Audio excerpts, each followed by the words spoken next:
എന്താ എന്താ വരണം എന്താ? മുത്തശ്ശിക്ക് എന്തോ പറ്റിയിട്ടുണ്ട്.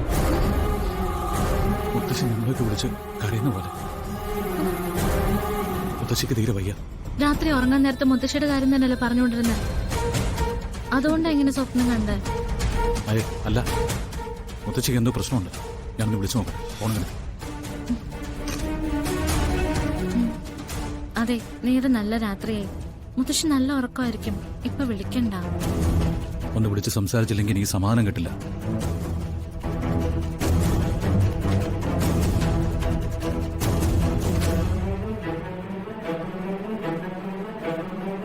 റിങ് ചെയ്യുന്നുണ്ട്. എന്താ മുത്തശ്ശി എടുക്കാത്തത്? ചിലപ്പോ ഫോൺ സൈലന്റ് ആക്കിയിട്ട് കിടന്ന് ഉറങ്ങിയിട്ടുണ്ടാവും. ഇല്ലടോ, എനിക്കൊരു മനസ്സമാനം കിട്ടുന്നില്ല. ഞാൻ അമ്മയൊന്ന് വിളിക്കട്ടെ.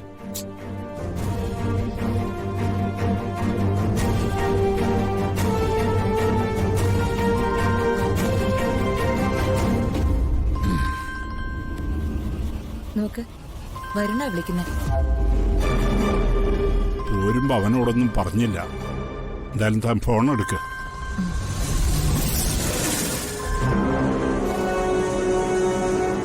മോനെ, അമ്മേ, മുത്തശ്ശി അമ്മയുടെ അടുത്തുണ്ടോ?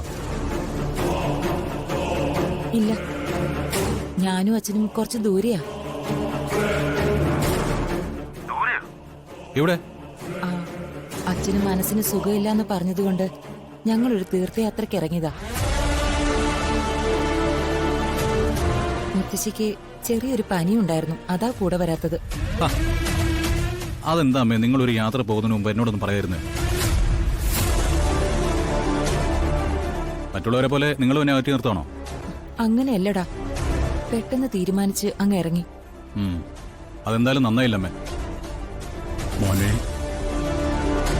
അച്ഛാ, ഞാനൊരു അന്യനെ പോലെ ആയി അല്ലേ? ഒരുപാട് പ്രതീക്ഷയോടെ വളർത്തി വലുതാക്കി കൊണ്ടുവന്നിട്ട് ഒരു വേദനയായിട്ട് മാറിയല്ലേ? ഞങ്ങൾ അങ്ങനെ ചിന്തിക്കുമെന്ന് നിനക്ക് തോന്നുന്നുണ്ടോ? എനിക്ക് മനസ്സിന് നല്ല സുഖമില്ലായിരുന്നു. അപ്പോഴാ ഞാൻ ഈ യാത്രയെക്കുറിച്ച് പത്മിനിയോട് സംസാരിച്ചത്. നിന്നോട് വിളിച്ചു പറഞ്ഞ എന്താ സംഭവിക്കുക? എന്റെ സങ്കടം കൂടി നീ എടുത്ത് തലയിൽ വെക്കും. പിന്നെ നിനക്കും സ്വസ്ഥത ഉണ്ടാവില്ല. നിന്റെ മനസ്സ് വിഷമിപ്പിക്കണ്ടെന്നേ അച്ഛൻ കരുതിയുള്ളൂ.